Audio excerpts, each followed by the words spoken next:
Bismillahirrahmanirrahim. Assalamualaikum warahmatullahi wabarakatuh. Hai everyone, welcome to English class Bahasa Inggris Lintas Minat untuk kelas 12. Di video ini kita masih akan membahas materi prepositional phrase. Kita review sebentar. Prepositional phrase adalah gabungan dari dua kata atau lebih yang memberikan keterangan mengenai waktu, tempat, dan kondisi. Nah, gabungan dari dua kata atau lebih ini terdiri dari yang namanya preposition dan juga objek. Objek di sini bisa berupa noun, noun phrase, pronoun, atau verb ing. Tapi pada intinya objek itu berupa noun. Kemudian preposition di sini kemarin kita sudah membahasnya. Ada 3 preposition yang sering digunakan, yaitu ada in, on, dan at, yang dapat digunakan untuk memberi keterangan mengenai time, waktu, dan juga place, tempat. Nanti bisa kalian perhatikan, 3 preposition ini mempunyai fungsi sendiri-sendiri. Nah, selain in, on, dan at, ada juga preposition yang lain. Bisa kalian amati di kalimat berikut ini. Kata yang berwarna merah merupakan preposition. Nah, kemudian saya akan membahas 10 soal yang sudah saya berikan kepada kalian. Waktu itu saya minta kalian untuk mencari dari kalimat itu mana sih yang prepositional phrase.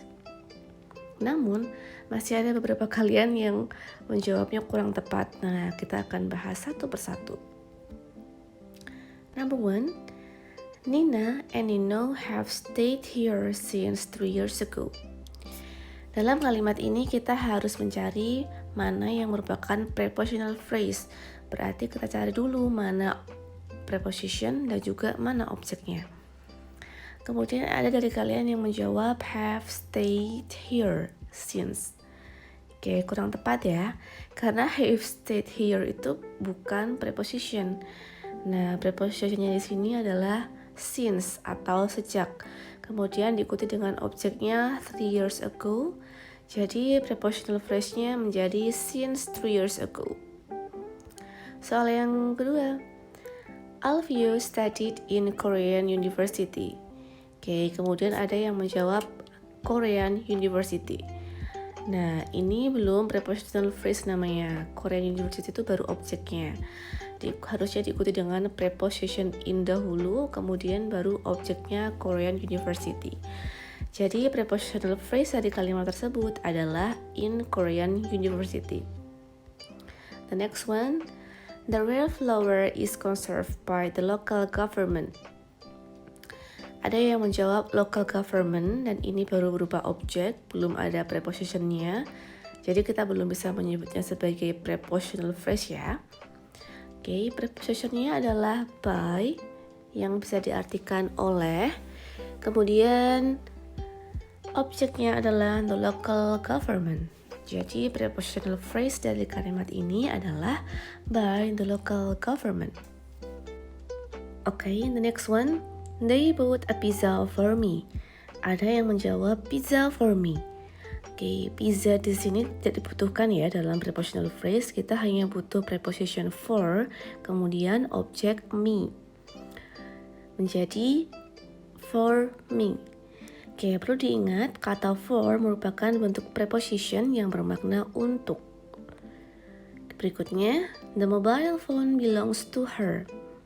Masih ada yang menuliskan kata belongs di sini, padahal kita hanya membutuhkan preposition to dan juga objek her. Jadi prepositional phrase-nya adalah to her. Oke, preposition to di sini bermakna untuk atau kepada.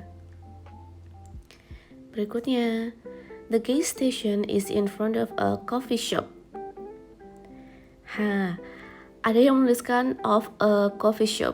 Memang benar, of itu bisa digunakan sebagai preposition, tapi kita perlu lihat lagi nih, ada kata in front. Nah, in front of merupakan preposition yang bermakna di depan. Kemudian diikuti objek a coffee shop. Jadi, prepositional phrase dari kalimat ini adalah in front of a coffee shop. Oke, in front of itu salah satu preposition of place. Misalkan ada beside, behind, between, under, on. Nah, kayak gitu itu adalah preposition of place, termasuk in front of yang bermakna di depan. Kemudian, tell me a story about Cinderella. Ada yang menjawab story about Cinderella. Kata story harusnya dihilangkan karena kita hanya membutuhkan preposition about, kemudian objeknya adalah Cinderella. Jadi prepositional phrase dari kalimat ini adalah about Cinderella. The next one, is the bag on the floor yours? Nah, kalimat ini agak berbeda karena berbentuk kalimat tanya. Kemudian ada juga yang bertanya, Miss, apakah preposition itu letaknya pasti di akhir kalimat? Jawabannya tidak. Jadi preposition itu bisa di awal kalimat, di tengah kalimat, dan juga di akhir kalimat. Nah, contohnya nih, ada yang menjawab floor yours. Berarti dia mengartikan bahwa preposition itu di akhir ya letaknya, padahal nggak selalu. Nah, kita cek dulu nih mana yang merupakan preposition. Di sini adalah on yang bermakna di atas. Kemudian kata selanjutnya pasti adalah objek. Nah, objeknya adalah the floor, lantai. Jadi prepositional phrase di sini adalah on the floor.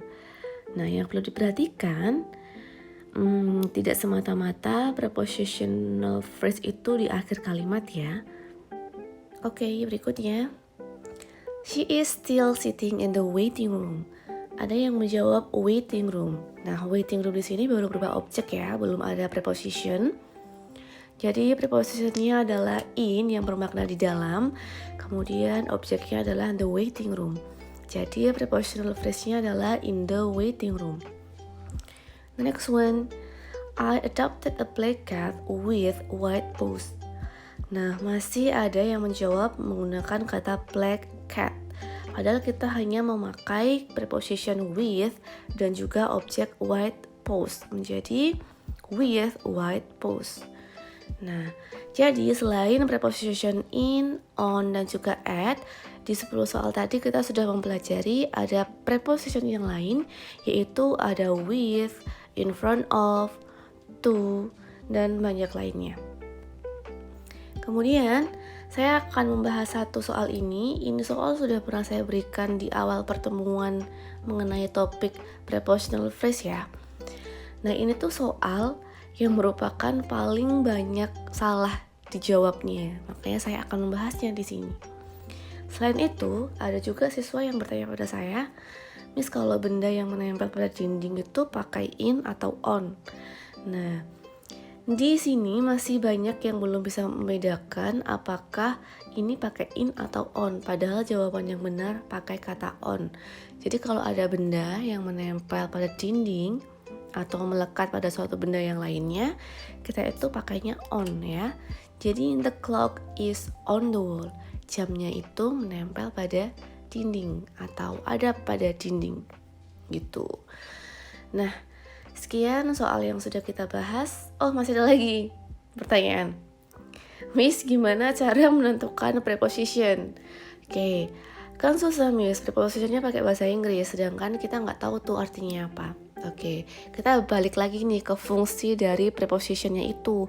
Kan kita udah tahu tuh kalau fungsinya tuh untuk memberi keterangan mengenai waktu, tempat, atau suatu situasi atau kondisi kan. Nah, jadi dari kalimat itu kita baca dulu mana yang merupakan bentuk dari keterangan waktu, tempat, atau kondisi. Kita lihat lagi tuh, pasti ada preposition yang mengawalinya. Nah, biasanya preposition itu berupa kata yang pendek atau juga bisa 3 kata sih, kayak misalkan in front of juga bisa. Jadi memang harus perlu kita sering-sering membaca ya. Mana sih yang preposition? Nah, kalau kita sering membaca, kita bisa tahu tuh kalau itu merupakan preposition. Nah, gitu. Oke, sekian. Semoga video ini bermanfaat. Stay at home, stay healthy. Thank you everyone. Wassalamualaikum warahmatullahi wabarakatuh.